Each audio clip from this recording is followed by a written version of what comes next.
अन्डा च्यालेन्ज गर्दैछौँ। 10वटा काँचो अन्डा खानुपर्ने छ र जसले छिटो खान्छ त्यसले चाहिँ 1 मान लानेछ भने हार्नेले चाहिँ यो काँचो भिन्डी खानुपर्ने छ। Okay let's start. Let's timer ल अब च्यालेन्ज सुरु हुन गइरहेको छ।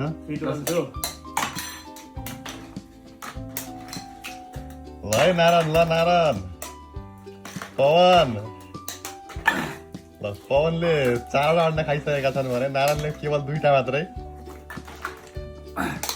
ल 2टाको च्यालेन्ज राम्रो गइरहेको छ। ल हेर्नुहोस् है त।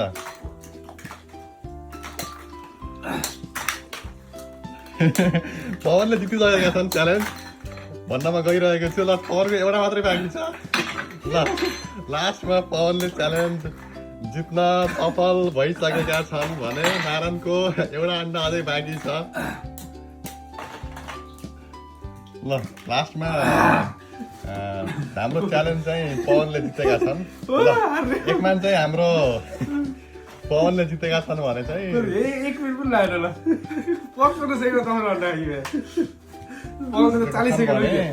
ल भेन्डी खाना पनि सुरु गर, हारेकोले र 1 मान जितेकोले।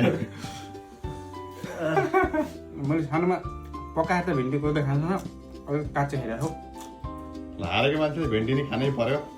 ल हाम्रो जितेका मान्छेको के छ प्रतिक्रिया? कस्तो फिल भइरहेको छ? फुड कम्पिटिसनमा अलि राम्रो गरिरहेको। अस्ति मैले मोमो कम्पिटिसनमा पनि 5000 पाएँ। आज आफ्नै रूपसित 1 मान पाएँ। धेरै खुसी छ आज। अब यो महिनाको फाल्तु खर्च चाहिँ निस्क्यो मेरो। अब चाहिँ फेरि भेटौँला पैसा जित्नलाई। ल आज हाम्रो अन्डा च्यालेन्जबाट जितेकोमा ल कङ्ग्रेचुलेसन। नसकिनु भयो पवनसँग च्यालेन्ज।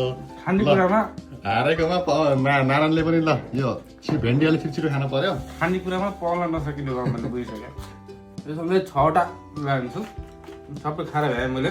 अब च्यालेन्ज हारेपछि खानै पर्यो। काँचो भिन्डी खाइयो, काँचो अन्डा खाइयो। यो लास्ट बाइट हो मलाई। धन्यवाद। ल पवनलाई धन्यवाद। ल नारायण हारेकोमा कङ्ग्रेचुलेसन।